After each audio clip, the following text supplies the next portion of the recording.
So yeah, we'll make a start. I'm Claire Beecroft. I'm the Deputy Director of Learning and Teaching at SHAR, and I help to host and moderate these webinars. So this is, I think, number 13 of our SHAR mini masterclass series.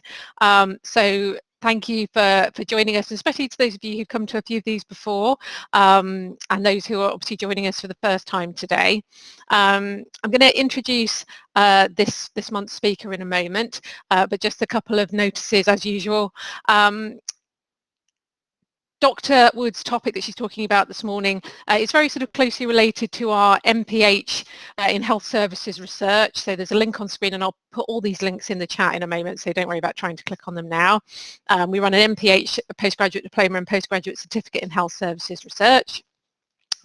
We also have a Masters in Public Health, and on the screen here you can also see the link to our Facebook page. So if you're just sort of generally interested in SHAR, if you follow us on Facebook, our Facebook page is kind of a combination of stuff about our courses and programs, but a lot about our staff and the research that we do at SHAR. We also run a series of short courses, so these aren't kind of credit-bearing courses. These are courses that run over maybe a day or 2 to 3 days. You can find out more about the range of courses that we run on the link on screen, and again I'll put that in the chat in a moment. I think the next one that's going to be happening is our evidence synthesis of qualitative research in Europe, our Esquire course that's been running for a lot of years. So you can find out more about our short courses at that link. There's a new podcast series starting. SHAR's having its own podcast series called Communicable Research. Episode 1 is now available on Spotify, and it will be on other podcast platforms as well, I'm sure. Our first guest on the podcast is Dr. Colin Angus, who talks about using Twitter as an academic. Again, I will put the link in the chat in a moment so that you can link directly to that. And then just a bit of advance notice about our next mini masterclass that is available for booking now on the SHAR Sheffield Eventbrite page. So the next one is going to be Nikki Totten talking about evaluating the trade-off between benefits and risks in treatment decisions. So that is going to be the first one of our next series, and that will be open for booking now if you're interested in booking for that. Again, I will put the link in the chat in a moment. But today we're going to be hearing from Dr. Emily Wood about supporting a mentally healthy NHS workforce. Dr. Emily Wood has a PhD in health services research, and she's a mental health nurse and researcher with us in the mental health unit at SHAR. She's worked in a variety of ward-based and community mental health services in the UK and Gibraltar, and is also a qualified EMDR therapist with an interest in the whole person view of healthcare, particularly in people who have multiple conditions, which include both mental and physical illnesses. Her research interests include treatment for long-term depression, retention of mental health staff in the NHS, spirituality and mental health and physical health, and among her current projects is the ROHMS study on retention of mental health staff, which is funded by the Health Foundation. So before I hand over to Dr. Wood, I'm just going to change my slides for a brief moment. For those of you who haven't used Blackboard Collaborate before, so haven't been to one of these webinars, just so you know, a bit of orientation for the home screen. If you want to ask us a question using your microphone rather than the chat, you'll need to do that by activating the little microphone button at the bottom of your screen. You don't need to switch your video on, but if you really want to, you can. Again, you use just a little picture of a camera to switch on your video. And if you need to get our attention, maybe if you want to let us know in advance that you want to ask a question using your mic at the end, or if you're having some kind of problem, you can always use the raise hand. And then what we'll probably do is contact you via the private chat, the one-to-one chat, to ask how we can help. When you are posing your questions, we always take the questions at the end. So Dr. Wood's going to talk for sort of 45 minutes or so, and then we will take the questions. You can post questions in the chat at any point during the session. So as soon as something comes into your mind, by all means, just put it in the chat, and then we'll go through the questions at the end. I think Andy has just said, it's fine if you want to just make little comments during the session in the chat that aren't really questions, but just observations.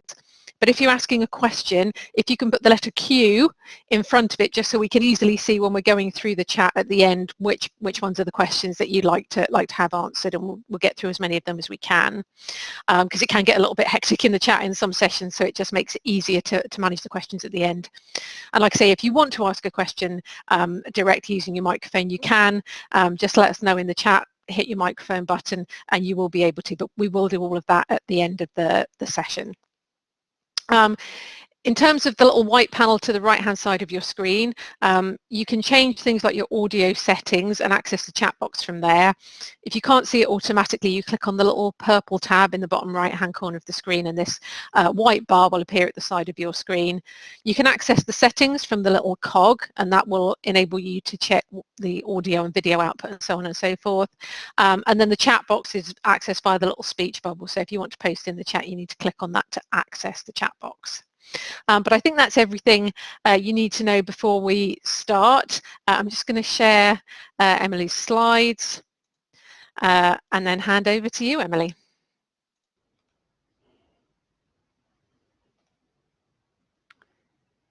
Okay, thank you, Claire. I'm just going to close the chat box so that I can't see questions popping up, because that'll just distract me while I'm talking. Hello everybody, it's lovely that everyone's here, and thank you for having me for the Shell seminar series. My name is Emily Wood, as Claire said. I'm a research fellow here at the University of Sheffield. I work across the schools of health and related research and health sciences. As Claire mentioned, I am a mental health nurse, but I haven't worked clinically for some years, in part due to some of the conditions that we are going to talk about today. My research involves talking to NHS staff about involves researching the experiences of NHS staff from a variety of perspectives. I'm going to cover some of those. Before I start, I want to say that a lot of my examples do come from mental health services. It's where my background is related and where a lot of my research is focused. However, the issues that we're going to talk about today are not unique to that sector, and in a lot of circumstances aren't actually even restricted to the NHS, and could include social care and third sector organisations as well. Just to follow on from some Claire's housekeeping, unfortunately this particular platform, Blackboard, doesn't do closed captioning, but the talk is being recorded and it will be up on YouTube after, and YouTube does have an automated closed captioning service, so if you need to rewatch it for that, then you can. I believe Andrew will send the link around later on. Equally, my slides have very little text on them, so as long as you can hear me, then you will be able to get a lot from the talk, and you won't necessarily need to see the slides if you've got, whether that's in visual impairment or you've got issues with your internet connection. So hopefully this should be reasonably accessible. If Twitter is your thing, then you can follow me and follow Shah for research updates on the handles on the slide, and all the references that I talk about as a part of the presentation will be on a slide at the end. And as Claire has mentioned, if anybody's got any questions, just pop them in the chat box and we'll go through as many of those as we can at the end. Thank you. So let's get started. So the NHS is one of the largest employers in the world, and we frequently hear talk of the NHS workforce crisis, and I know that there's people here today who are working in the NHS, you're probably living the NHS workforce crisis, but we hear this term a lot, and I just wanted to kind of go over a little bit of what this actually means in terms of some of the numbers that we're looking at. So the last figures that were published, there were 83,000 full-time equivalent vacancies within the NHS. This means for every 12 members of staff that we need, we only actually have 11. Some sectors of the NHS struggle more than others.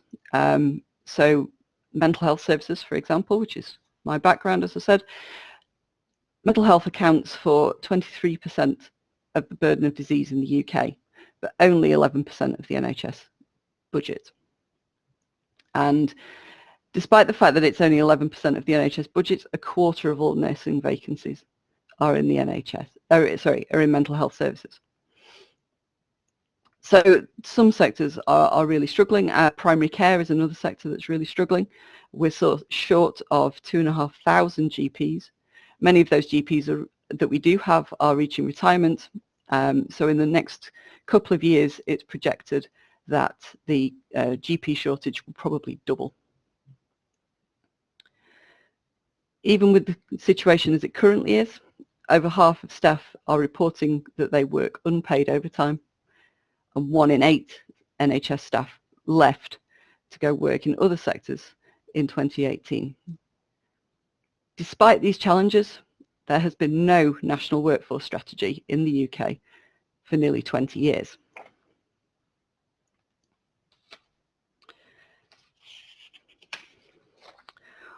All this affects the well-being of the staff that do work in the service. So I'll just introduce moral distress, as I've mentioned this on the slide, and not everyone's familiar with the concept. So moral distress is the psychological pain that is caused when you know what the right thing to do is, but you're prevented from doing it. It's not a mental health condition, but it is highly related to depression, anxiety, post-traumatic stress disorder, and burnout. Now, moral distress has always existed within healthcare. Sometimes we just can't do what it is we want to do. Sometimes we can't provide the care we want to provide. And there's lots of reasons why that can happen. But it does appear that over the last year, during the pandemic situation, that this has occurred on a whole different scale. And earlier this year, the BMJ reported that 8 out of 10 doctors have experienced moral distress within the last year. We also have nearly 50% of staff going to work when they are too ill to do so. And again, nearly 50%, 44%, who have felt unwell as a result of work-related stress.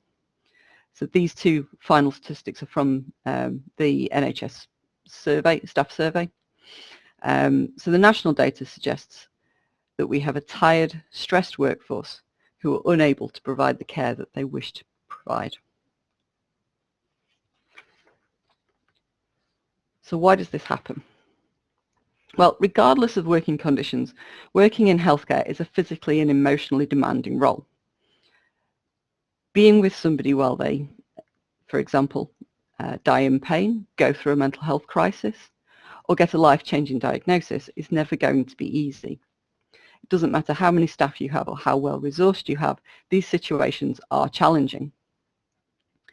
However, they can also be rewarding. Making a difference in these difficult moments can be one of the most rewarding parts of the healthcare job. And staff who work in a well-resourced team with good support systems can usually cope with these demands. But chronic understaffing, a lack of resources, can put additional strain on what is already a very difficult job. The sheer number of vacancies that we have nationally, not training enough staff, and unfortunately Brexit has made us less attractive to recruiting international staff, means that many trusts have vacancies that they can't fill. This means that we have staff that are overstretched and often under-supported.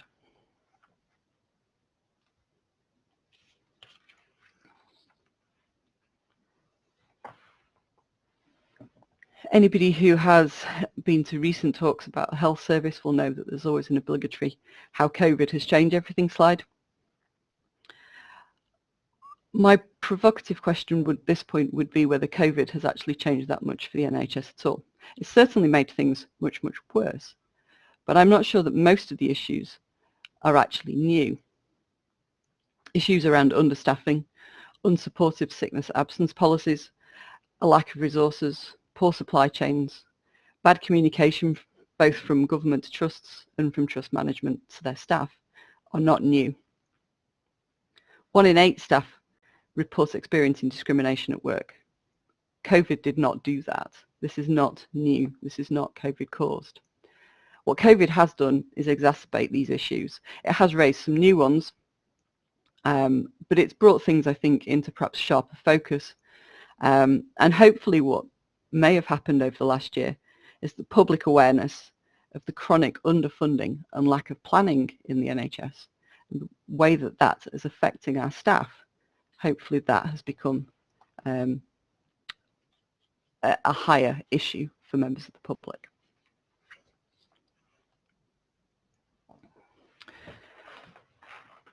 Workforce wellbeing is not a new issue. This has been something that has been discussed at the highest levels for many years.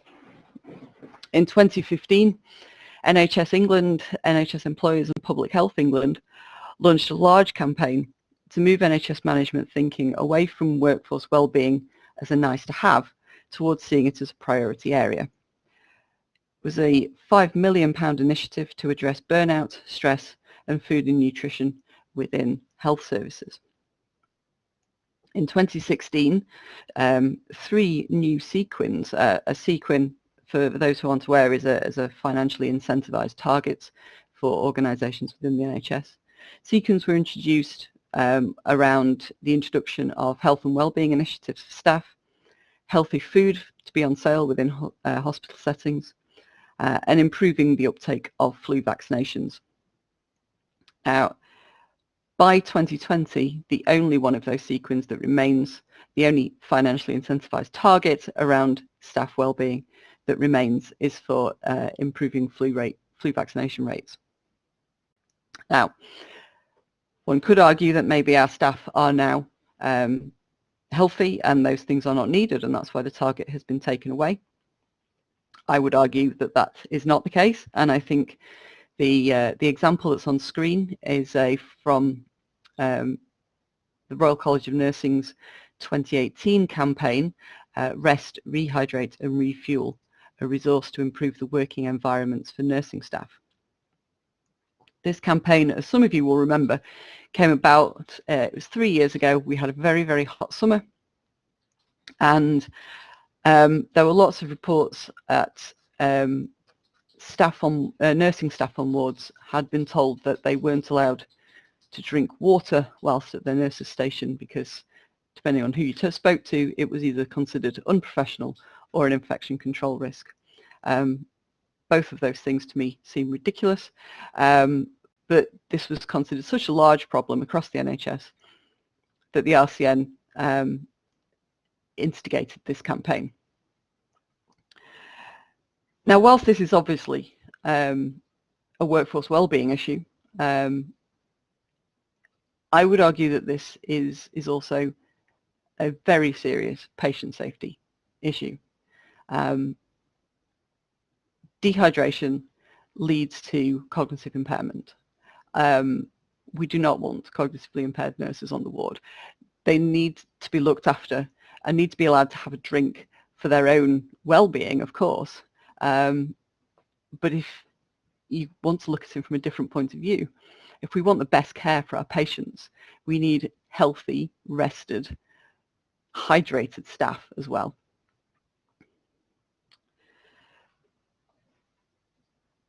In 2020, NHS Employers attempted to reignite this conversation. They launched the Get on Board with Health and Wellbeing Priorities, and also a health and wellbeing framework that was part of that. The initiative was well intentioned and may well have been helpful. However, unfortunately, it was launched at the start of March 2020 and very, very quickly got overshadowed by the COVID-19 crisis and the initial lockdown that happened at the end of March last year. So there have been several initiatives over the last few years to try and improve the workforce wellbeing and move it up the priority list for trusts. But how successful some of those attempts have been, they often get overshadowed by other elements that are either seen as a bigger priority or more urgent. I would argue that there's nothing more urgent, but I would say that.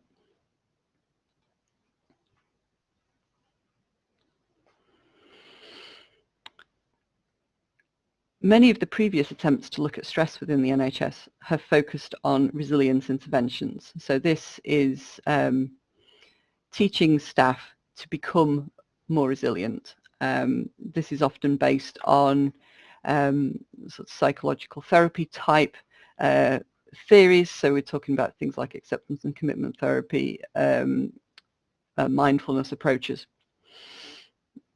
And they can be extremely helpful.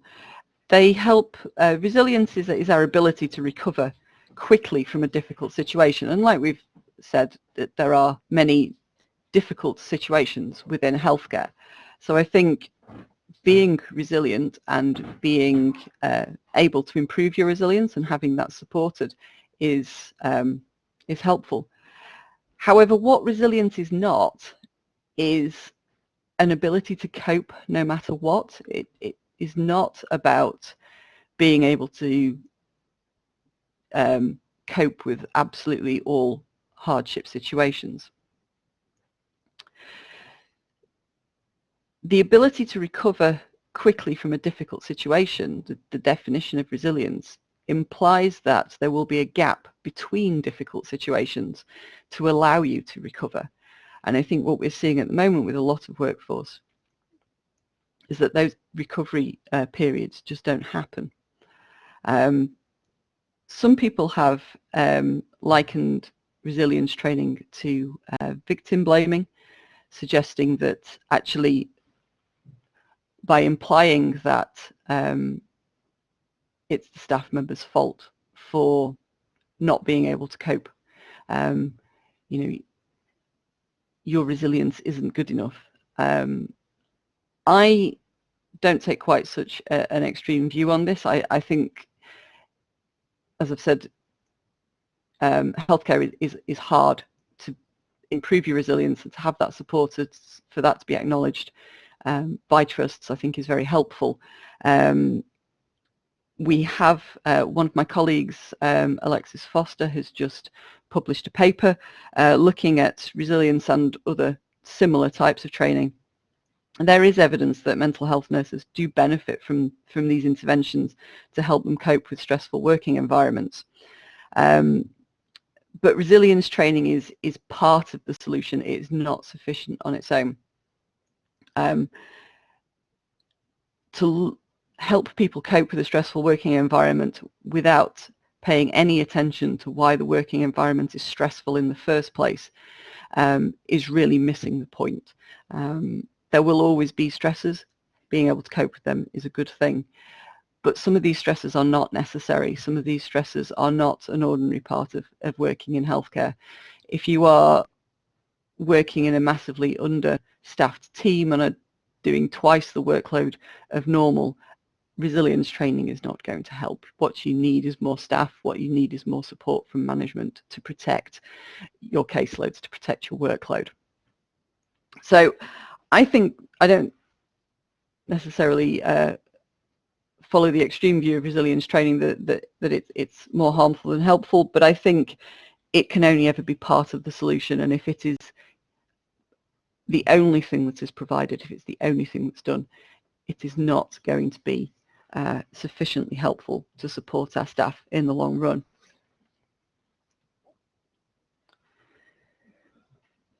So I'm involved in several research projects at the moment that are looking at workforce across a variety of different settings.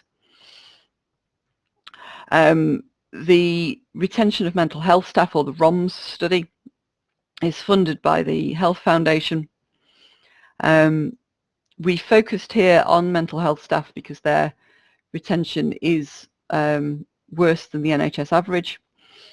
But actually I think that a lot of our findings are going to be applicable to a whole range of settings. So what we are doing here, we are looking, firstly we've done a large review of the published literature. We, from that, have made a model of what we think a lot of the key factors that affect retention are and how they interact. We have looked at some of the data that exists. So this is in things like NHS Statistics around things like retention rates. We've looked at the staff survey, which covers things around job satisfaction. It covers things around abuse and discrimination in the workplace. It covers things about the efficiency of and effectiveness of the management who you work for.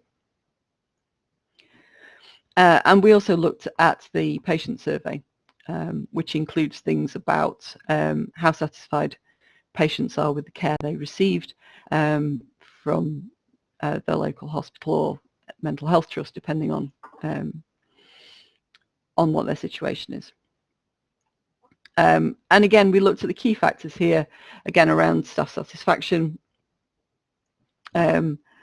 and we used this to identify some key sites across the NHS, again mental health services. So initially we looked at 6 NHS trusts, and we're currently in the middle of this part of the research. The trusts were chosen specifically because they had a range of turnover rates. So some had were very, very good at keeping their staff. Some had very high turnover rates. We also had a range of high to low staff satisfaction as well. And that, interestingly, there's not a huge correlation there. So you can have very low satisfaction but a very high retention rate, and equally the other way around. So we specifically chose these trusts so that they had a whole different range of factors that we would be able to look at, different ranges of how well the staff thought about the trust. And what we're now doing is speaking to a whole range of clinical staff from adult and older adult mental health services to see what their experiences are in the trust, what's working for them, what's not working so well, what they think their trust could improve upon. And we're also talking to senior staff, we're talking to board members from those trusts, again, to see what they think is working, what their knowledge of areas they need to improve are, so that we can compare and contrast those, you know, see whether whether the board is aware of what some of the frontline staff think is an issue. So far, the first 3 that we've done, that there generally does seem to be reasonable agreement in what the issues are, although not necessarily agreement in how to address those issues. My hypothesis on this is that it will be all about organisational culture. So there are many, many things that an individual trust will struggle to control. You know, things like national pay scales and the national shortage of staff does make things difficult for us, and there's not a huge amount that they can do to address that. There are some small things, but generally it's beyond their control. But there are things that they can do, and my thought is that the attitudes towards supporting staff, towards providing training and development, those kind of career development opportunities that keep people interested in their job, keep people feeling valued in their job. And protecting staff from excessive workloads. Those attitudes, in my opinion, come from the top. They come from the senior management, and then get fed down through towards the what the clinical staff have to deal with on a day-to-day basis. So my thought is that it's this organisational culture that will come through. But as I say, we are in the middle of data collection at the moment on that one. So if you're interested in following that up, the website for that study will be on the final slide, but also keep an eye on Twitter for the papers that we publish over the next few months. Everything will be tweeted and published on there, so hopefully you'll be able to access it. We intend on open access publishing for all of those papers, which will mean that there won't be a paywall, so NHS staff should be able to access them as well. The other project that I'm involved in at the moment is the Strategic Research Alliance. This is a programme of research funded by the Royal College of Nursing. It includes a variety of different staff types and a whole variety of different projects. Excuse me, I just need a drink.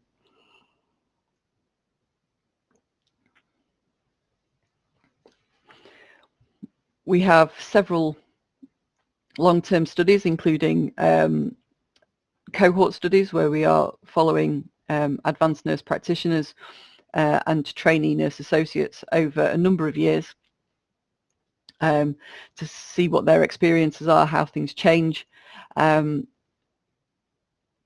of those projects were conceived and recruited prior to COVID-19 happening, and are continuing through the pandemic. So we will have some very interesting data from those as the months progress, because we will be able to see how things have changed both pre-COVID and then as COVID has happened. So we should have some very interesting findings from those.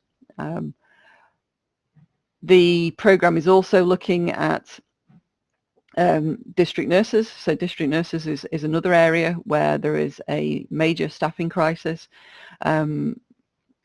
Again, it's similar to the GPs, it's a population that is on average nearing retirement, with few people coming through.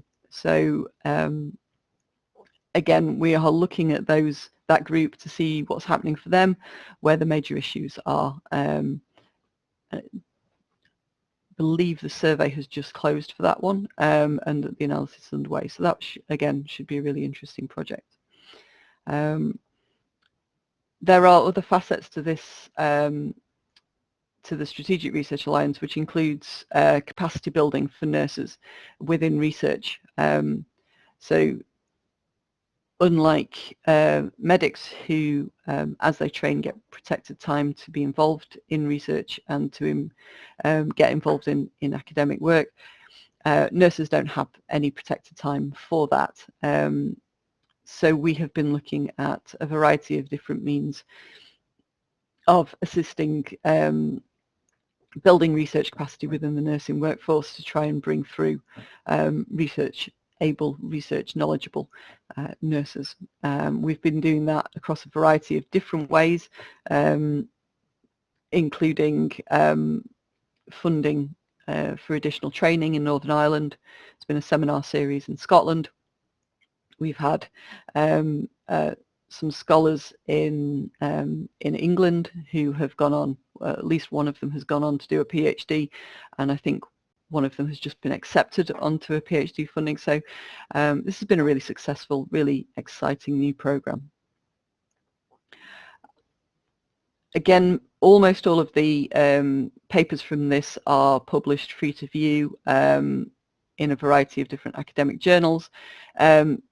There will be a couple of links on the final slide, but the Strategic Research Alliance does have a web page as well, so, and a Twitter feed, so if people are interested they can follow that group later. For the advanced nurse practitioners, which is the project that I have been most heavily involved in this programme, we have been looking at the sources of dissatisfaction and satisfaction over the last few years. Pre-COVID, there was a huge issue around role definition, feeling isolated from colleagues, being in that gap between, are you part of the nursing team, are you part of the medical team, how does that work? And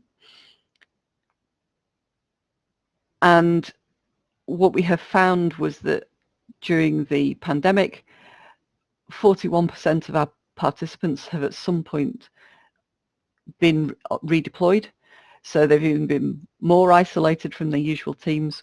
Some of them have gone into new roles like vaccine clinics. And again, this breeds all sorts of challenges for role definition, for defining advanced nurse practice as a role. And we found huge discrepancies across the country as to what is expected of an advanced nurse practitioner.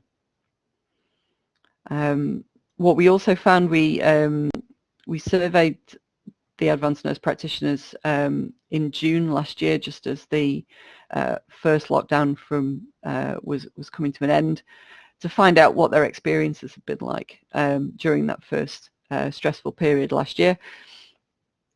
And what we found was an awful lot of reported fear, anxiety and depression in those early months.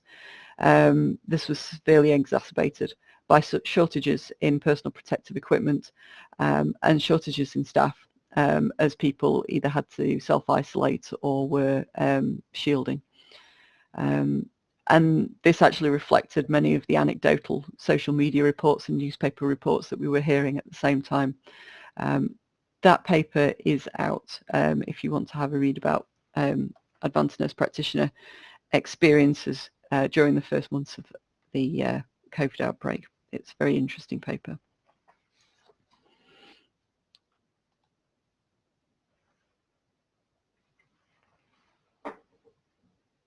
One of the things that we always do in research is thinking about the next project.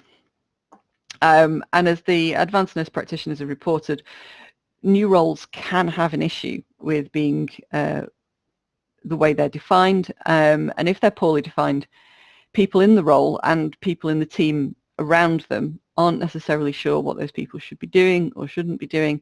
It can be confusing, that can be stressful. New roles like the physician associate, which is pictured here in training, can open healthcare up to a whole new set of professionals. They offer training and career development to existing staff, which is hugely important. Options like the apprenticeship routes into nursing are great because we've seen a reduction. We need more and more nurses. There have been reductions in the number of nurses coming through over the last few years. It's starting to pick up again now, but it has been an issue. Nursing associates can offer career progression to healthcare assistants, and advanced clinical practitioners can offer a leadership role to clinicians who want to advance but not into management. These new roles are great, but when you put a new role into a team, you make changes to everybody's role, not just that new member of staff. This needs to be done well. It needs to be done with transparency, good communication, training and support to the whole team, or it can create more harm than good.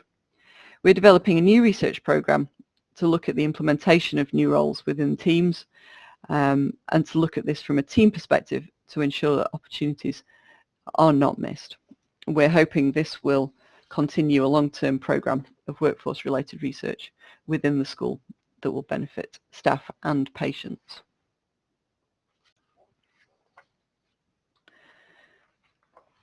So to conclude, NHS staff are its greatest asset. You can have the best treatments in the world, but you need staff to deliver them if you want to have really good patient outcomes. Health and well-being of our staff is not a nice to have. It is essential to the safe and effective running of the health service. We need well-rested, well-supported, confident staff. They will deliver better healthcare. They will take less sick days. They will remain in their jobs, keeping that valuable experience where it is needed, helping patients. If we really want to say thank you to our NHS staff, we need to pay them well. We need to treat them well, and we need to make sure that they are healthy enough to look after the rest of us when we need them the most. Right. Okay, that's the references slide. Sorry, that's not formatted very well. And I think if we do have some time for questions. So Claire, do we have a way of doing that? Hi, yeah, I'm back. Well, I've never got the mic back on. There were a lot of comments. I'm going to read I think there's one person who's actually sort of specifically said this is a question, so I'll read that first, but then I think I'll go back through some of the comments because I think they will sort of naturally open up a bit of conversation as well. Thank you. So the one question was from Mandy, who said, I recently attended a presentation by A Disorder for All, which he says is worth looking at, where one of the presenters suggested that mental health care has been shaped by market forces, creating more disorders that need more medication and therefore more business for pharma. Do you feel that work cultures and staff well-being are affected by this kind of thing?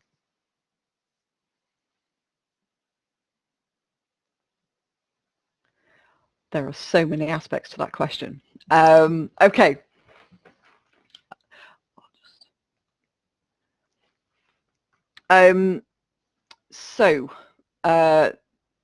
Okay.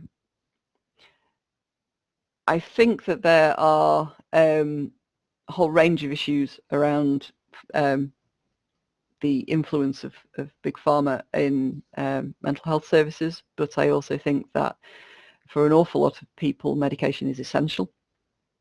I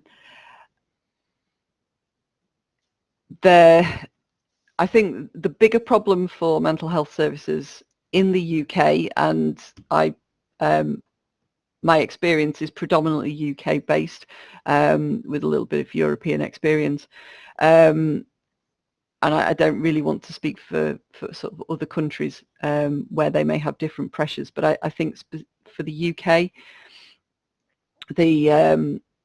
the biggest issue is a lack of funding, rather than a plethora of diagnoses. As I said, mentioned at the start, the burden of disease from mental health in the UK. Mental health covers 23% of the total burden, but only 11% of NHS funding. Now there is a massive disparity there. So those staff are trying to deal with way more illness than they have the resources to cope with. So my feeling is that that's more of the problem within the UK, but you know, other countries may have a different situation depending on how their funding has been looked at. So yeah, I think there is an issue with the way that some of the mental health conditions are described, but I don't think it's the biggest problem for us. I hope that answers your question. Okay, one of the comments was from Hazel, who says, I'm a counsellor in local primary mental health services or support services, and I wonder about a place to unpack experiences for NHS staff. This fundamentally feels to me a foundation stone towards a strong and resilient individual and team. So what do you think about that, the concept of a place to unpack experiences and the sort of the value of that as a, like she says, a foundation stone?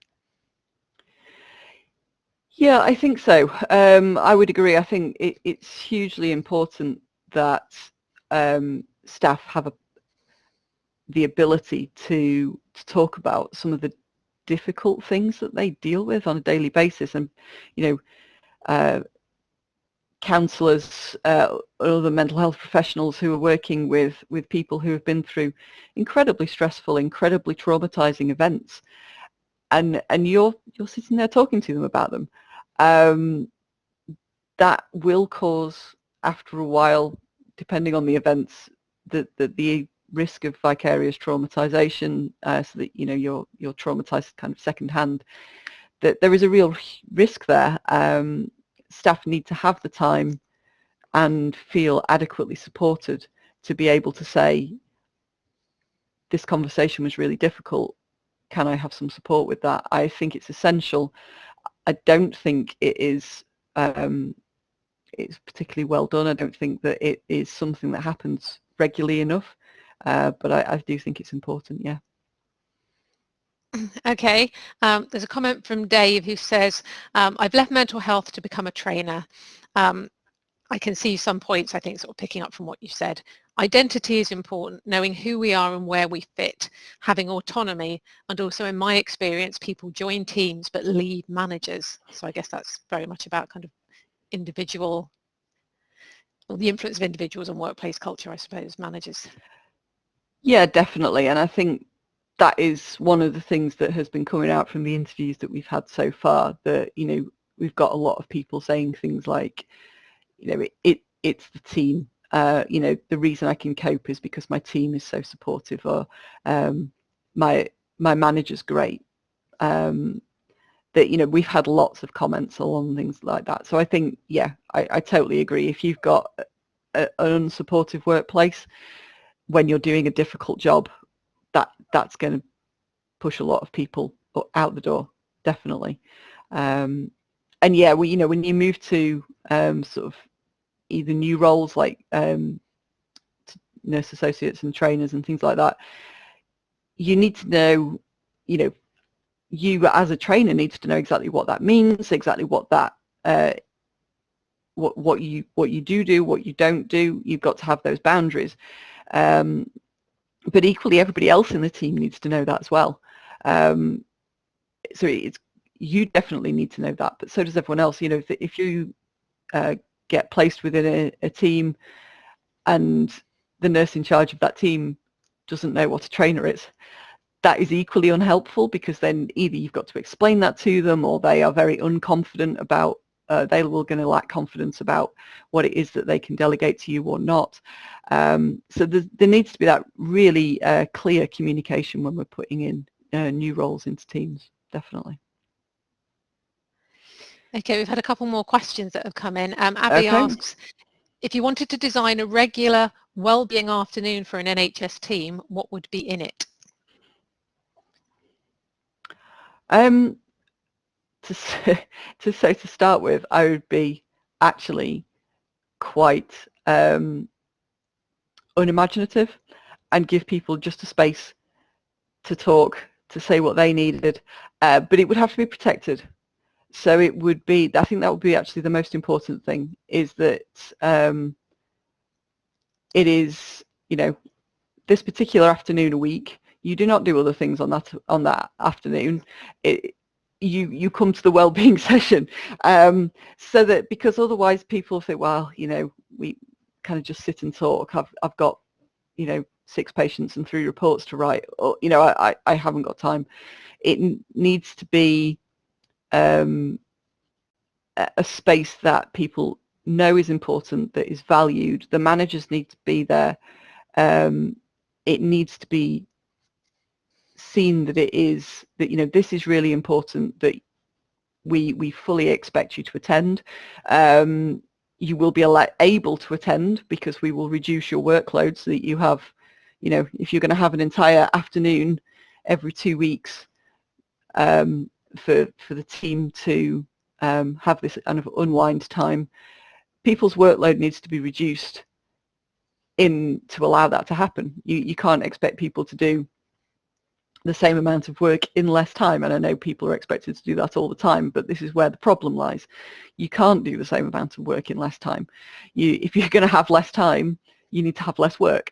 That's the way it has to be. So the actual content, I would be fairly unimaginative, but I think where my emphasis would lie would be with that, again, the organisational side of things, making sure that everybody realises that this is hugely important, and that people are enabled to attend. That would be my thought. Okay, and then one last question. Jan asks, I'm a senior sister in a very busy A&E department. A large part of my job is supporting and comforting distressed staff for a variety of reasons. I'm wondering how your research can help me do a better job of this. Thank you.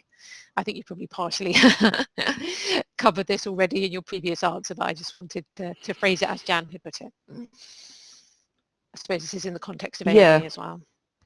Yeah, and yeah, Jan, it's such an important question, because A&E can be such a difficult environment, and such a varied environment as well. You know, the workload depending shift to shift in A&E is so variable. And yeah, it's hugely important that these people get the support. I think it's also hugely important that you get support. That will help you do a better job, is if you've got support as well, because you can't just take their stress. That's just going to make you stressed. So I think, you know, caring for the carers, you need support too. But again, yeah, like I say, making sure that people have got that time to take a break and say, actually, I need to take an hour out and have a chat and go through this, because otherwise I'm just not going to be able to get through it. So, you know, how is that supported? How is that hour found? You know, if somebody then has to work an hour over to make up for it, that's not helpful. So,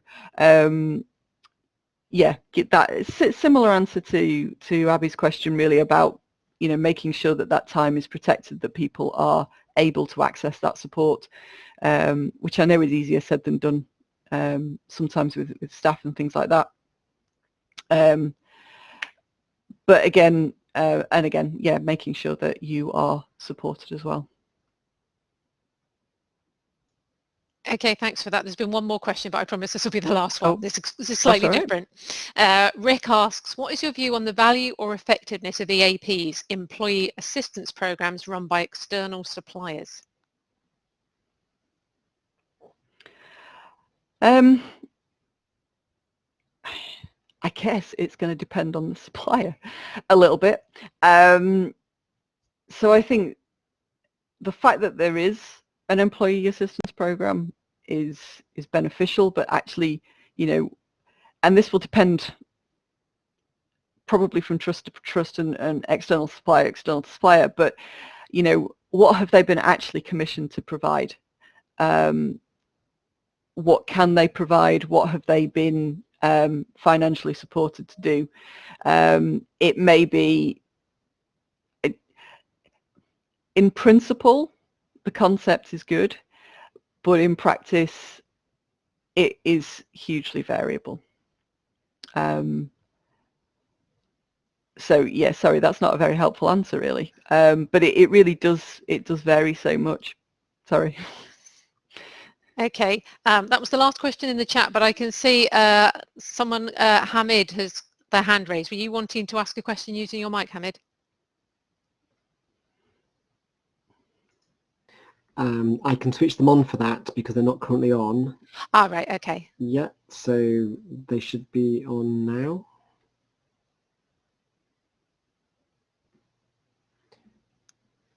I think we might have lost him. I can't see his name in the attendee list now. He might have had to leave.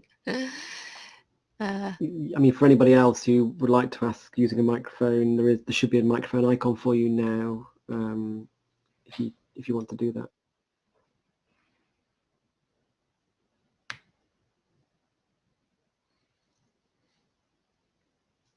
Okay, it's all quiet. So in the meantime, I'll just say thanks to everyone for joining us today.